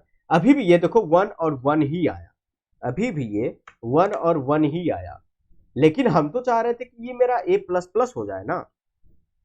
तो हो क्या रहा है पता है, तुमको बताए होंगे ना कि जब भी वेरिएबल को बनाते हैं तो ये ए वेरिएबल लोकल बना होगा इसमें, ये लोकल बना होगा, ए को सी आउट किया, ए प्लस प्लस कर दिया, प्लस प्लस तो कर चुका है, यानी कि अब इसके नीचे अगर हम ए का यूज करते तो वो 2 हो जाता। ओके, ये ए 2 हो जाता, लेकिन हो क्या रहा है कि जैसे ये फंक्शन खत्म हो जा रहा है, जैसे ये फंक्शन खत्म हो जा रहा है, ए भी मेरे मेमोरी से डिलीट हो जा रहा है। अब फिर से दोबारा फंक्शन कॉल किए तो फिर से ए क्रिएट हुआ। ओके, फिर से ए क्रिएट हुआ और फिर से तुम्हारा ए में वैल्यू असाइन हुआ, अब फिर से ए प्लस प्लस हुआ। जब ए प्लस प्लस का तुम सी आउट करवा के देखोगे तो वो तुमको देखो दिखाएगा कि हाँ इंक्रीज हो रहा है। ए सॉरी कहाँ चला गया वो फाइल, देखो यहाँ तुमको दिखाएगा कि ए 2 हो रहा है, लेकिन फिर से वो 1 से स्टार्ट हो जाएगा, फिर से वो 1 से स्टार्ट हो जाएगा तुम्हारा। देखो 1 और 2 इंक्रीज होके देखो 2 सी आउट किया, लेकिन जैसे ही हम फिर से फंक्शन कॉल किए वो फिर से 1 से स्टार्ट होता है। हम क्या चाहते हैं कि मेरा फिर से 1 से स्टार्ट ना हो, मेरा ये जो वैल्यू है ना फंक्शन जितना बार भी कॉल करे इस ए के वैल्यू को रखे रहे, ठीक है, इस ए को डिलीट ना करे मेरा मेमोरी इस फंक्शन का। उसके लिए हम लोग यूज करते हैं स्टैटिक का, स्टैटिक, ठीक है। इसका इससे बेटर यूज केस बताएंगे, अभी तुमको हम बता रहे हैं। अभी देखो स्टैटिक ए लिखने का क्या बेनिफिट हो सकता है। अभी देखो कंपाइल करवाए, कंपाइल हो गया, रन करवाए, 1 और 2 आ गया। उस टाइम क्या आ रहा था 1 और 1, देखो 1 और 2 आया। पहले तो देखो पहली बार प्रिंट करवाए क्या आया 1, ठीक है, फिर दूसरी बार प्रिंट करवाए तो वो फिर से 1 को नहीं प्रिंट किया, फिर से 1 को नहीं प्रिंट किया, इसको हटा दे रहे थे तो फिर से एक नया मेमोरी में ए बराबर 1 बनता था और फिर से 1 को ही प्रिंट कर देता था। ये मेरा यूजलेस हो गया था। लेकिन अब क्या हो रहा है कि ये क्या हो रहा है, अब इस a प्लस प्लस को इंक्रीज कर रहा है और उस मेमोरी को डिलीट नहीं कर रहा है। ये a जहां पे स्थित है उसको डिलीट नहीं कर रहा है, फिर से उसी को यूज कर रहा है। मतलब ये जो वैल्यू है ना अपना वैल्यू को रिटेन किए हुए है, ठीक है। तो जितना बार अब हम प्रिंट टेबल कॉल करेंगे, ठीक है, जितना बार प्रिंट टेबल कॉल करेंगे उतना बार मेरा क्या होगा, a का वैल्यू मेंटेन रहेगा। ये 6 हुआ, 7 8 9 10, ठीक है। देखो 10 का मतलब 1 का टेबल आ जाएगा, 10 तक प्रिंट हो जाएगा, हो गया ना। तो ए क्या किया अपना वैल्यू को रिटेन किए हुए है। यही होगा अगर हम स्टैटिक हटा देते तो क्या होता, सिर्फ 1 1 1 10 टाइम्स प्रिंट होता। देखो सिर्फ 1 1 1 प्रिंट हुआ, लेकिन ये फंक्शन के अंदर जो ए है उसका वैल्यू हम चाहते हैं कि हमेशा वो उसका अपडेटेड वैल्यू उसके अंदर बना रहे, उसके लिए हम स्टैटिक का यूज कर सकते हैं, ठीक है। और इसका क्या बेनिफिट हो सकता है कि अब हम इस चीज को लूप के अंदर लगा के यूज कर सकते हैं। वाइल हमको 10 तक प्रिंट करना है ना, तो हम वाइल लिख सकते हैं 10 माइनस माइनस, हालांकि इसमें कांस्टेंट यूज कर सकते हैं क्या, देखते हैं करके। ओके, आई डोंट थिंक कि कर सकते हैं, देखते हैं। ओके, सी आउट नहीं, वो अपना फंक्शन कॉल कर लेते हैं प्रिंट टेबल नाम का, ठीक है। कांस्टेंट आई थिंक यूज नहीं कर सकते, सही बात है। इन वैल्यू इसमें वेरिएबल करना होगा तो हम इंट a इक्वल्स टू 10 कर देते हैं और अब a माइनस माइनस करते हैं। इससे क्या होगा, इस टाइप का बताए थे पिछले क्लास में ही बताए थे कि a माइनस माइनस क्या करेगा। सबसे पहले तो a बराबर 10 आएगा, तो 10 चूंकि वाइल के अंदर इसके अंदर कंडीशन लिखा जाता है तो 10 मतलब एक ट्रू वैल्यू है, ठीक है। 0 के अलावा जो भी रहेगा इस कंडीशन के अंदर वो ट्रू माना जाएगा। तो 10 एक वैल्यू है जो कि ट्रू है। ओके, तो वाइल कंडीशन तुम्हारा ट्रू हो गया तो प्रिंट टेबल को कॉल कर देगा। प्रिंट टेबल पहली बार जब कॉल होगा तो ए को प्रिंट करेगा, यानी कि 1 को प्रिंट करेगा, फिर इंक्रीज कर देगा। अब ए बराबर 2 हो चुका होगा, प्रिंट टेबल फिर से दूसरी बार कॉल होगा, ठीक है, क्योंकि ये 9 हो जाएगा। तो वाइल लूप तो तुम समझते ही हो कैसे काम करता है, या फिर तुम चाहो तो फोर लूप लगा लो। हम चाहते हैं कि मेरा प्रिंट टेबल क्या हो 10 टाइम्स कॉल हो। अगर तुमको वाइल कॉम्प्लिकेटेड लग रहा है तो फोर लूप लगा लो, int i equal to 0 i is less than 10 times हो, प्रिंट टेबल को कॉल करना था हमको, ठीक है। ये क्या करेगा, आप देखो मेरा टेबल प्रिंट कर देगा,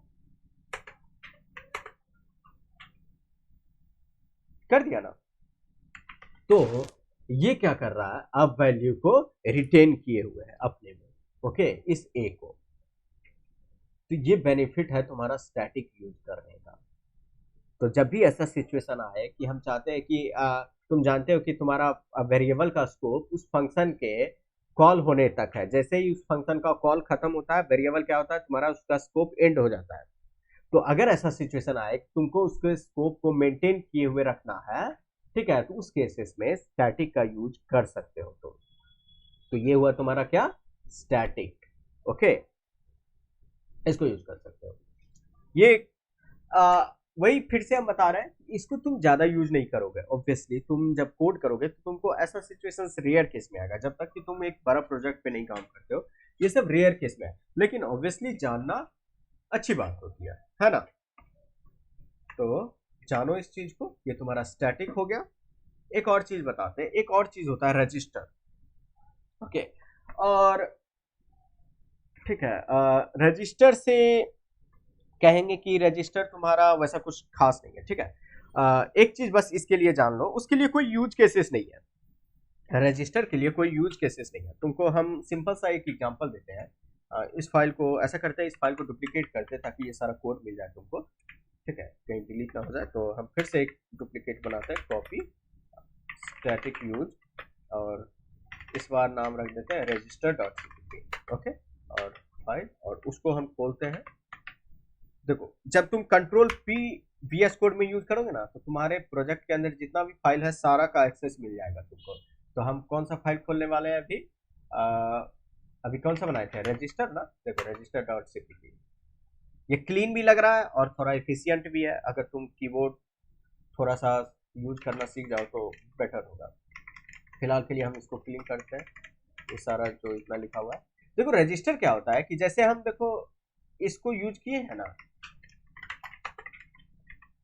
इसको यूज किए और सी आउट करवाते हैं हम आई को ही। ये कोड से तो तुम अच्छे से वाकिफ हो। अगर हम यहाँ पे आई इक्वल टू 1 लिख देते हैं, ये 1 का टेबल प्रिंट कर देगा, ठीक है। आई बराबर पहले 1 प्रिंट करेगा, फिर 2 प्रिंट करेगा, ऐसे कर करके 1 का टेबल प्रिंट कर देगा।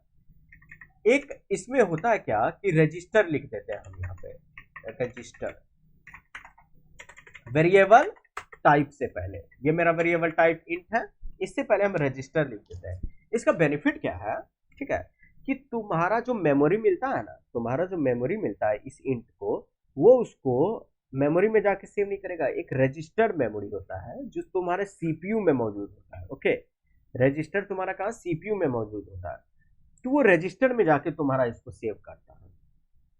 तो हम लोगों का जो भी वैल्यू सेव होता है ना मेमोरी में, तो सीपीयू क्या करता है, सीपीयू मेमोरी से जाता है, एक्सेस लेता है। एक नॉर्मल हम वेरिएबल डिक्लेरेशन के बारे में बता रहे हैं। जब कोई नॉर्मली एक वेरिएबल बनाते हैं, अगर इस रजिस्टर को नहीं देते, ये क्या करता, मेरा मेमोरी में जाके सेव होता, ठीक है। तो सीपीयू क्या करता, देखो कोड मेरा सीपीयू रन करवा रहा है, ओके, कोड मेरा मेमोरी और रैम यूज रन नहीं करवाता है, रैम पे मेरा कोड मौजूद है, ओके, रैम पे मेरा कोड मौजूद है। तो सीपीयू क्या करता है, रैम के पास जाता है, उस कोड को रीड करता है, अपने में सेव करता है और उसको लाइन बाय लाइन एग्जीक्यूट करता है, ठीक है।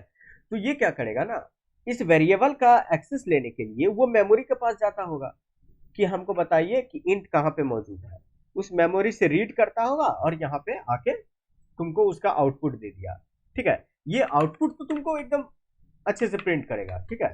देख लो तुम, इस कोड में कुछ खास नया नहीं है, ये तुम अच्छे से जानते हो। जब देखोगे तो ये तुमको 1 का टेबल देगा, सिंपल सा बात है।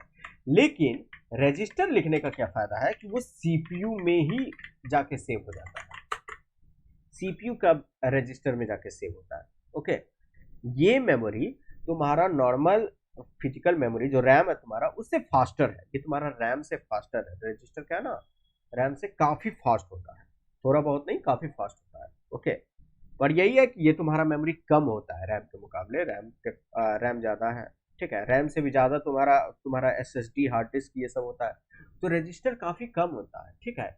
इसीलिए इसको हम लोग क्या करते हैं ना, इसमें बड़ा बड़ा वैल्यू नहीं सेव करके रख सकते हैं, लेकिन कोई छोटा वैल्यू को सेव करके रख सकते हैं। अभी जब तुम आउटपुट निकालोगे कोई दिक्कत नहीं, तुम सोचोगे कि क्या फर्क आया, कोई फर्क नहीं आया, वही तुम्हारा कर रहा था। पर ऐसा माना जाता है, माना क्या जाता है, ऐसा होता है कि ये फास्टर है, ये मेमोरी तुम्हारा फास्टर है, यानी कि इस आई को फास्ट एक्सेस कर रहा है तुम्हारा प्रोग्राम, ठीक है।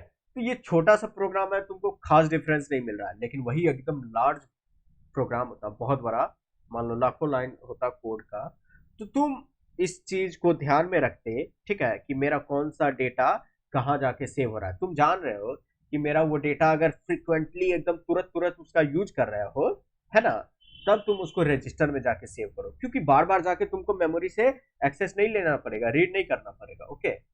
जैसे कि लूप वाला केस, लूप में क्या होता है कि हम बार बार आई को प्रिंट कर रहे हैं ना, तो बार बार मेमोरी में जाके प्रिंट नहीं करना है हमको, ठीक है। ये क्या करता है, आई को प्रिंट किया, फिर आई को इंक्रीज करके मेमोरी में सेव करता है ना। ये क्या करता होगा, आई को प्रिंट करता होगा, ठीक है, आई को प्रिंट करता होगा, आई बराबर 1 को प्रिंट किया, फिर आई को लास्ट में इंक्रीज करके मेमोरी में सेव कर देता होगा। तो सबसे पहले तो आई, देखो हम इसको ऐसे लिखते हैं, कमेंट बना के लिख देते हैं ताकि तुम उस चीज को समझ पाओ कि कैसे काम करता है ना। काफी बहुत कॉम्प्लिकेटेड प्रोसेस है, कॉम्प्लिकेटेड हम लोगों के लिए, ठीक है। कंप्यूटर उसको इतना फास्ट कर देता है कि हम लोगों को रियलाइज नहीं होता है, लेकिन कंप्यूटर क्या करता है, सबसे पहले तो आई में 1 गया होगा, ठीक है, फिर वो कंप्यूटर क्या किया, उसको सी आउट कर दिया, तो हम उन सी आउट को लिख देते हैं, सी आउट कर दिया 1 को, ठीक है, सी आउट 1 कर दिया, तो हम डायरेक्ट 1 प्रिंट कर देते हैं, ठीक है, या फिर हम लिखते हैं C1, ठीक है, सी आउट 1 को शॉर्ट में C1 कर दिया, ठीक है। तो सी आउट 1 कर दिया, उसके बाद क्या किया, आई प्लस प्लस हो गया, आई प्लस प्लस कॉल हुआ, सबसे लास्ट में क्या कॉल होता होगा, आई प्लस प्लस, यानी कि आई इंक्रीज होता होगा, फिर क्या करता होगा ना, आई जहां पे मौजूद है वहां जाके आई को 2 बन जाता होगा, फिर वो सी आउट 2 कॉल करता होगा, ठीक है, फिर आई को प्रिंट करता होगा, फिर आई को इंक्रीज करता होगा, फिर से वहां जाके नया वैल्यू डालता होगा, कंप्यूटर हर बार वो कर रहा है, फिर सी आउट करता होगा 3 को, ठीक है, फिर क्या करता होगा, आई इंक्रीज करता होगा, फिर उसमें जाके 4 सेव करता होगा। तो ये सब सारा प्रोसेस कंप्यूटर कर रहा है। तो कंप्यूटर क्या कर रहा है, तुम्हारा सीपीयू क्या कर रहा है, मतलब ये तुम्हारा कंपाइलर क्या कर रहा है, हर बार इसको जाता होगा जहां आई मौजूद है, वहां जाके नया वैल्यू डालता होगा, फिर उसको रीड करके सी आउट करता है तुम्हारा सीपीयू। इतना प्रोसेस वो बार बार रिपीट कर रहा है। तो मेमोरी के पास बार बार जाना पड़े, उससे अच्छा वो क्या करे, सीपीयू अपने खुद में सेव कर ले, रजिस्टर में सेव कर ले, उतना दूर नहीं जाना पड़ेगा उसको, मेमोरी के पास नहीं जाना पड़ेगा एक्सेस लेने के लिए। अब कितना दूर है वो तो हम भी नहीं जानते, है ना। मतलब वो खुद के पास सेव करे, खुद का मेमोरी में सेव करे, जो कि फिलहाल तुम्हारे पास रजिस्टर है, ओके। तो ऑब्वियसली ये उतना लार्ज नहीं होता है कि इसमें बड़ा बड़ा वैल्यू तुम सेव करके रख सकते हो, ओके, ये उतना लार्ज नहीं है। हम लोग क्या करते हैं ना, जब भी सीपी तुम करोगे, जब भी तुम कोड करोगे कोड सेप वगैरह पे, तो हम लोग क्या करते हैं ना, लूप को कोशिश करते हैं, जब देख रहे हो कि तुम्हारा लूप ना बहुत बड़ा वैल्यू के साथ आएगा, ठीक है, मतलब 1 लाख तक लूप चलाना है, तो हम क्या करते हैं ना, उसको रजिस्टर में सेव कर देते हैं ताकि मेरा लूप का ऑपरेशन फास्ट हो पाए, ओके, टाइम ना लगे, क्योंकि वहां देखो टाइम बहुत इंपॉर्टेंट फैक्टर होता है तुम्हारा रैंक में, ठीक है, रैंक को इंक्रीज करने में। तो टाइम वहां पे सेव करना है, तुम्हारा कोड फास्ट होना चाहिए, ठीक है, वरना टीएलई दे देता है, टाइम लिमिट एरर देता है, तुम्हारा कोड स्लो होता है, तो रजिस्टर का यूज कर सकते हो, ठीक है, अगर तुम्हारा लूप लार्जर चलने वाला है तो ये काफी अच्छा है। और इससे ज्यादा हम अभी तक फिलहाल तुम रजिस्टर का यूज नहीं देखे हैं, अगर कभी देखेंगे तो फिर से तुमको हम बताएंगे, हालांकि इससे ज्यादा होता भी नहीं है, ठीक है, तुम्हारे लिए नहीं है, अगर होता भी होगा तो। ये 3 तुम्हारे पास स्टोरेज क्लासेस हैं जिसका तुम यूज कर सकते हो, ओके। इससे ज्यादा तुम्हारे पास स्टोरेज क्लासेस में फिलहाल नहीं है, और भी है सी प्लस प्लस में, लेकिन फिलहाल हम लोगों को इतना से ही मतलब होना चाहिए। एक सुने थे हम काफी म्यूटेबल के बारे में, ओके, तो म्यूटेबल नाम का भी एक स्टोरेज क्लासेस मौजूद है, लेकिन वो हम लोग अभी नहीं पढ़ेंगे, ठीक है। तो इतना तुमको अगर कोई प्रॉब्लम हो इतना में तो पूछो, और उसके बाद फिर क्या करेंगे, एक तुमको हम और चीज बताएंगे, क्योंकि फोर लूप और सब कुछ बता दिया है, तो तुमको एक चीज और बताएंगे, फॉर ईच लूप, और उसके बाद क्या करेंगे, हम लोग क्लास को एंड कर देंगे, ओके, फॉर ईच लूप को बताते हैं। तो अभी तक अगर तुमको कोई प्रॉब्लम हो रहा है तो तुम उसको पूछ लो, और उसके बाद फिर क्लास को एंड करेंगे, ओके। फॉर ईच लूप पढ़ के कोई दिक्कत यहाँ तक, एंड आई गेस कोई दिक्कत नहीं है, अगर कोई कुछ बोल नहीं रहा है तो हम तो यही एज्यूम करेंगे। ओके ठीक है, तो फिर क्लियर है sir, Satya, thank you Satya. ठीक है, फीडबैक मिलता है तो अच्छा लगता है। चलो अच्छा, तो फिर कोई दिक्कत नहीं है तो ये तो अच्छी बात है। काफ़ी सिंपल सा टॉपिक था लेकिन काफ़ी इंपॉर्टेंट भी है सिनारियो में बहुत सारे जगह पे। ठीक है, स्टैटिक का भी अपना इम्पोर्टेंस है, तुम्हारा एक्सटर्न का अपना इम्पोर्टेंस है। एक्सटर्न का काफ़ी यूज करने वाले हो तुम क्या वहाँ पे जहाँ पे तुम्हारा क्या होता है ना, अगर तुम चाहते हो कि मेरा फाइल सब सेपरेट रहे, ठीक है, वेरिएबल सेपरेट रहे फाइल का, ऐसा तुम बड़े बड़े प्रोग्राम में करोगे अगर बनाओगे प्रोजेक्ट कोई C++ से तो। ठीक है, हालांकि एक प्रोजेक्ट के लिए C++ को कम ही लोग यूज करता है, पर इफ इन केस अगर तुम गेम डिजाइनिंग फील्ड में जाना चाहो तब तो तुमको एक्सटर्न का यूज कर सकते हो, वहाँ पे तुमको अच्छा लगे, ये चीज आना चाहिए। और इसी चीज को पढ़ते पढ़ते हम लोग ये भी देख लिए थे कि किसी दूसरे फाइल को कैसे खुद में इंपोर्ट करें। तुमको याद है क्या बनाए थे, स्टोरेज क्लासेस नाम का फंक्शन ना, देखो हम उसको इंपोर्ट करके तुमको फिर से दिखाते हैं। देखो जब तुम्हारा फाइल, देखो यहाँ पे इंक्लूड करने में ये लेस देन ग्रेटर देन है ना तुम्हारा, ये देखो ये वाला सिंबल है, तो ये क्या है ना, ये तुम्हारा वहां पे जाके सर्च करता है जहां पे तुम्हारा बाकी हेडर फाइल मौजूद होगा। ओके, लेकिन जब तुम्हारा फाइल जिसको तुम इंक्लूड करने वाले हो सिमिलर फोल्डर में है, वही फोल्डर में है जहां तुम्हारा फाइल मौजूद है, हम क्या करेंगे ना, डायरेक्ट उसको कॉल कर लेंगे डबल कोट के अंदर। तो मेरा स्टैटिक स्टोरेज क्लासेस नाम का फाइल था, स्टोरेज क्लासेस नाम का फाइल था .cpp, ये नाम का फाइल था। ओके,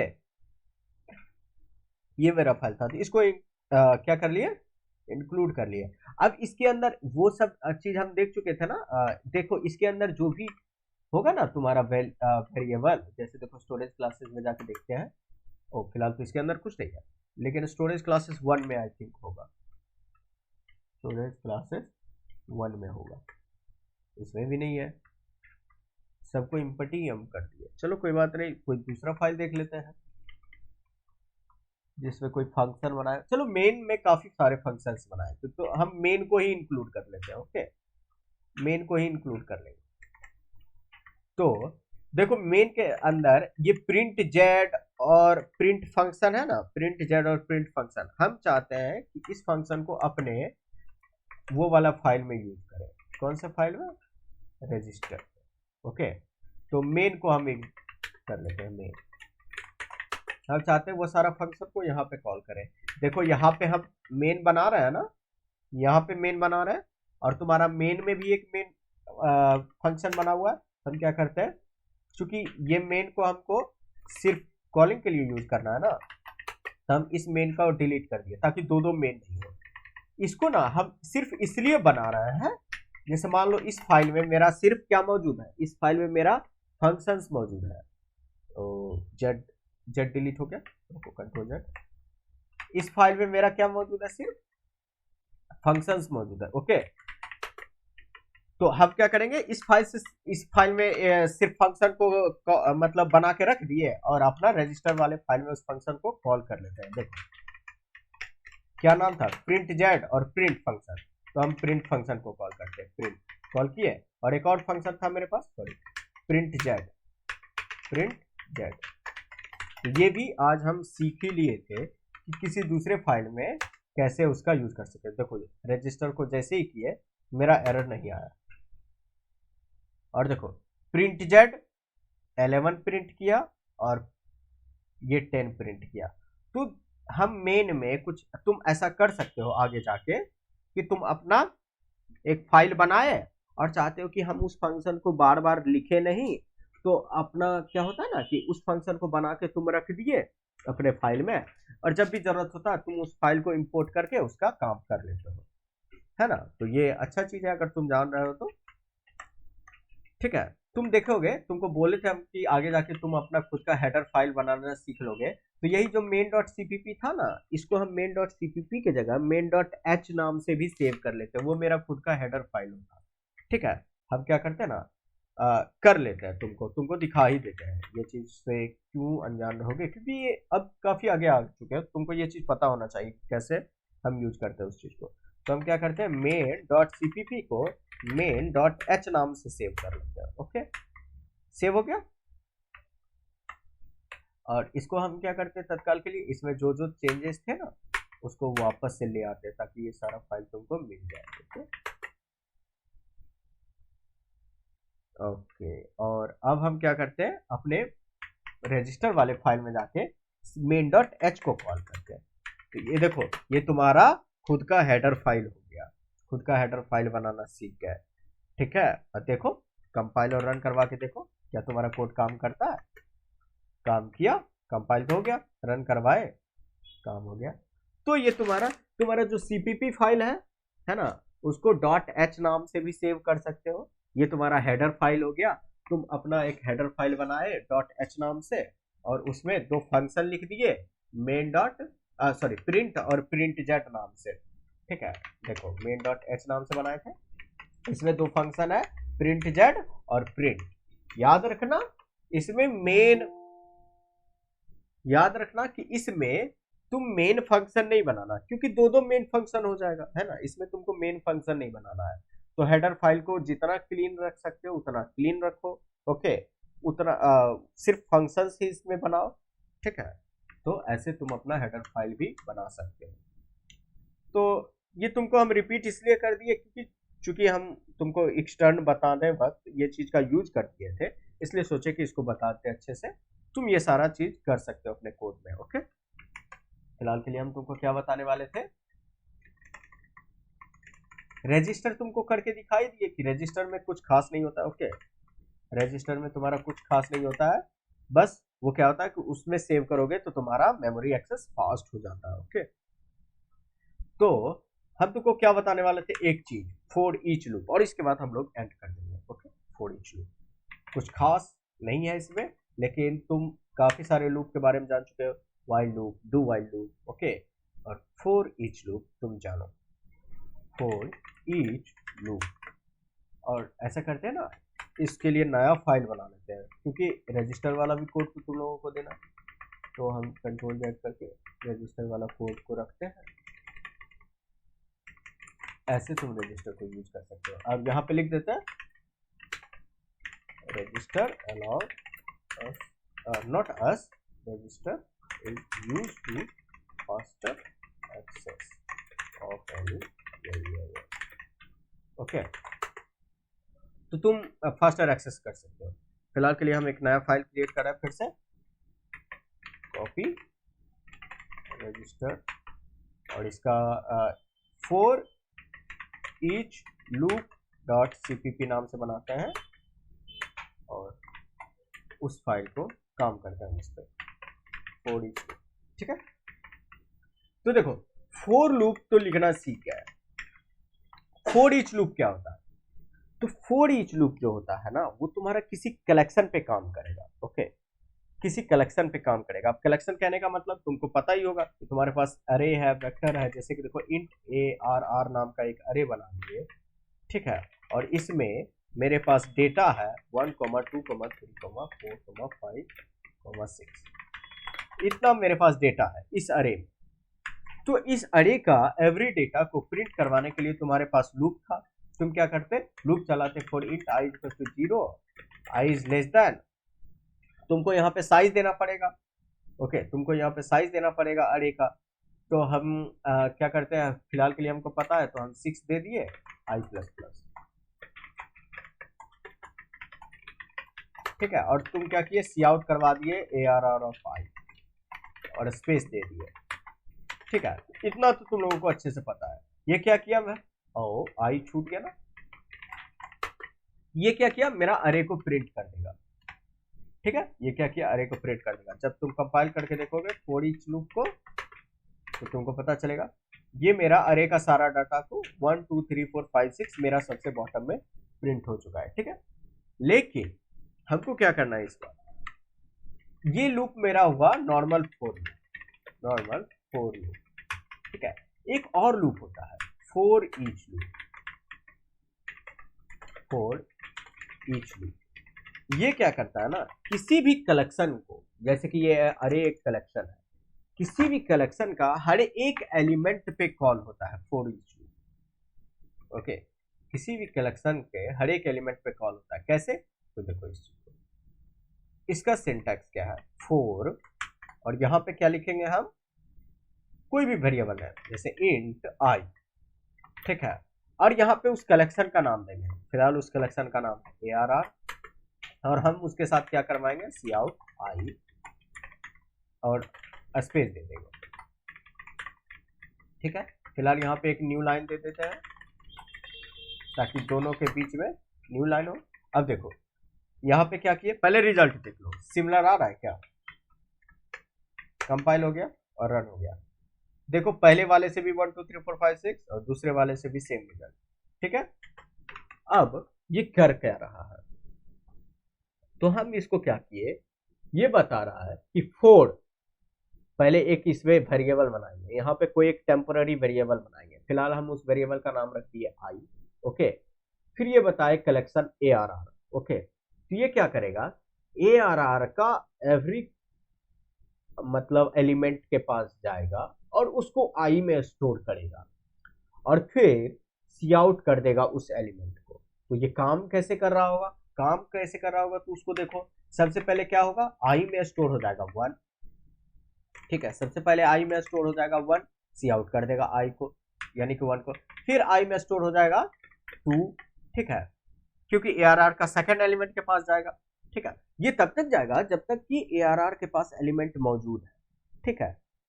तो इसको साइज नहीं देना पड़ता है, ये इसका नाम है फॉर ईच लूप, ठीक है। फॉर ईच लिखते तो नहीं है, सिर्फ फॉर ही लिखते हैं, लेकिन इस सिंटैक्स से ये कॉलन बताता है कि एक आई नाम का हम टेम्पररी वेरिएबल बनाए और एवरी एलिमेंट के पास जाएंगे, ये क्या करेगा, एवरी एलिमेंट को उठाएगा और उसको आई में स्टोर करेगा और उस आई को प्रिंट करवाएंगे, फिर वो रिपीट करेगा लूप, फिर से नेक्स्ट एलिमेंट को आई में स्टोर करेगा, फिर उसको रिपीट करेगा, ठीक है, सी आउट करवा के फिर से लूप रिपीट करेगा, और इसी तरह से हर एक एलिमेंट को क्या करता है, खुद में स्टोर करता है और प्रिंट करता है, ठीक है। यही हुआ तुम्हारा फॉर ईच लूप। ये तो सबसे पहले आई में स्टोर किया 1, तो 1 प्रिंट कर दिया, फिर गया 2 के पास, आई में 2 को स्टोर किया और 2 को प्रिंट कर दिया, फिर 3 के पास गया, 3 प्रिंट किया, 4 प्रिंट किया, ऐसे करके तुमको यहां तक रिजल्ट दे दिया। ये तुम्हारा फॉर ईच लूप, ठीक है। तो ये क्या करता है, किसी भी कलेक्शन का एवरी एलिमेंट के पास जाता है और उसको एक्सेस करके प्रिंट करता है, और जरूरी नहीं कि ये वेक्टर पे ही काम करेगा, ओके, जरूरी नहीं है, ठीक है। हम देखो क्या करते हैं, ओके, हम क्या करते हैं, एक स्ट्रिंग लेते हैं, हालांकि हम तक ट्राई नहीं किया, लेकिन देखो स्ट्रिंग पे काम करना ही चाहिए ऑब्वियसली। अभिषेक नाम का लिख दिया स्ट्रिंग, ओके, अभिषेक नाम का लिख दिए, और हम एक फॉर ईच लूप लिखते हैं। आई थिंक इसको काम करना चाहिए, देख लेते हैं ना, नहीं काम करेगा तो कोई बात नहीं, कोई दूसरे कलेक्शन पे ट्राई करेंगे। अब चूंकि स्ट्रिंग का एवरी एलिमेंट क्या होगा, एक कैरेक्टर होगा ना, तो तुमको ये ध्यान देना होगा कि उसको स्टोर किसमें करें। तो एक कैरेक्टर बनाए, ठीक है, और कैरेक्टर का नाम कुछ और रख देते हैं, सी नाम का एक कैरेक्टर बनाए, और क्या किए, उस स्ट्रिंग पे हम इटरेट करेंगे, उस स्ट्रिंग का एवरी एलिमेंट के पास जाएंगे, एस नाम का जो स्ट्रिंग है उसके एवरी एलिमेंट पे जाएंगे और सी आउट करवाएंगे सी को, क्योंकि सी में पहले एस का पहला एलिमेंट स्टोर होगा जो कि ए है, ठीक है, फिर दूसरा एलिमेंट स्टोर होगा जो कि बी है, फिर तीसरा एलिमेंट स्टोर होगा, इस तरह से सी को सी आउट करवाएंगे, ठीक है। और ऑब्वियसली इसके ऊपर एक न्यू लाइन दे देते हैं ताकि दोनों के बीच में स्पेस रहे, न्यू लाइन रहे, इस वाले आउटपुट के बीच में, इस वाले आउटपुट और इस वाले आउटपुट के बीच में न्यू लाइन रहे, इसलिए हम यहाँ पे एक इंडेल डाल दिए, ठीक है। अब देखो ये काम करता है कि नहीं तुम्हारा ये वाला, चूंकि स्ट्रिंग भी तो एक कलेक्शन है ना, किस चीज का कलेक्शन, कैरेक्टर का कलेक्शन है, बताए थे कि बहुत सारे कैरेक्टर को मिलके स्ट्रिंग बनाया जाता है। देखो काम करता है कि नहीं, एरर तो नहीं आया, देखो क्या होता है, प्रिंट हो गया अभिषेक, और ऑब्वियसली हर एक के बीच में हम स्पेस दे दिए थे, इसलिए यहाँ पे अभिषेक के बीच में स्पेस आ गया, ए आ गया, बी आ गया, 3 आ गया। तुमको कभी ऐसा प्रोग्राम दे देना तो भाई क्या करो, हर एक नेम का एवरी एलिमेंट के बीच में डैश डाल दो, तो लो हम यहाँ पे क्या किया, स्पेस के बदले डैश डाल दिया, और जब कंपाइल और रन करवाएंगे तो देखो ओ तेरी, हम इसमें डाल दिए थे, ऑब्वियसली इंटीजर वाले में डाल दिए थे, तुमको स्ट्रिंग वाले में डालना है ना, नेम के लिए ना है, नेम के लिए है वो चीज, तो हम नेम वाले में डाल के देखते हैं। ठीक है, क्या करेंगे, बोलेगा नेम का एवरी एलिमेंट के बीच में, या सेपरेट करो उसको बाय स्पेस से, सिर्फ सी आउट पर्पस के लिए। ओके, सिर्फ सी आउट पर्पस के लिए। ठीक है, और इसको देखो कंपाइल करवाए और रन करवाए, ये तुम्हारा सेव होता है। क्यों कॉल आ रहा है, रुको म्यूट करते हैं। ठीक है, तो ये हो गया तुम्हारा फॉर ईच लूप। ये स्ट्रिंग पे भी काम करेगा, वेक्टर पे भी काम करेगा, कोई भी तुम्हारे पास हो सब पे काम करेगा। ओके, कोई भी कलेक्शन हो सब पे तुमको काम करेगा, इटरेट करेगा। ठीक है, तो ये हुआ तुम्हारा फॉर ईच लूप। ओके, तो यहां तक में अगर कोई डाउट है तो पूछो, और उसके बाद क्या करेंगे हम फिर एंड कर देंगे। ओके, तो कोई डाउट है तो पूछ लो, तो हम एंड कर देंगे क्योंकि अब टाइम हो गया काफी। ओके रवि, नो डाउट, चलो ठीक है। तो इसके नेक्स्ट क्लास में हम लोग क्या करेंगे, कुछ क्वेश्चंस वगैरह डिस्कस कर लेंगे, और अभी तक जितना भी पढ़ाए हैं उस चीज को एक बार अच्छे से रिकैप करके देख लेंगे। ठीक है, और इसके बेस्ड एक क्वेश्चन देखेंगे और कुछ बनाएंगे भी नेक्स्ट क्लास में, देखते हैं क्या करते हैं। एक और कॉन्सेप्ट अच्छा, काफी इंपॉर्टेंट कॉन्सेप्ट बाकी है, स्विच, जो हम सोच रहे हैं कि नेक्स्ट क्लास में पढ़ लेंगे। स्विच में कुछ खास नहीं है, स्विच अगर पढ़ लेंगे उसके बाद क्या करेंगे, क्वेश्चंस वगैरह देखेंगे। काफी दिन पहले आशीष सजेस्ट किया था कि उसको पैटर्न वाला क्वेश्चंस भी चाहिए, तो पैटर्न वाला भी क्वेश्चंस बना के देख लेंगे नेक्स्ट में। फिलहाल ये दोनों काफी इंपॉर्टेंट था, तो सोचे कि इसको पहले बताते हैं। फॉर ईच लूप काफी इंपॉर्टेंट है ना। इसमें साइज का टेंशन नहीं लेना होता है हम लोगों को, है ना, साइज का टेंशन नहीं लेना। इस पे गए, सिंपल सा उसको प्रिंट करवा दिया, हमको पता भी नहीं है कि एस का साइज क्या है, ना ही पता है कि हमको इंटीजर का साइज क्या है, हम सीधा सीधी क्या किए, उसको जाके कर दिए। तुम यहाँ पे क्या कर सकते हो ना, इंट के बदले ऑटो भी लगा सकते हो, जहां भी हम इंट आई लिखे थे वहां पे ऑटो भी लगा सकते हैं। ठीक है, और सबको करके देख लेंगे। ठीक है, तो देखते हैं उसके बाद क्या होता है नेक्स्ट क्लास में। ओके, ठीक है, तो फिर मीटिंग एंड करते हैं और उसके बाद नेक्स्ट क्लास में मिलेंगे और उस पर आगे डिस्कस कर लेंगे। ग्रुप में मैसेज कर देंगे कि नेक्स्ट क्या टॉपिक पढ़ाई होने वाला है। ठीक है, तब तक के लिए गुड नाइट, बाय बाय।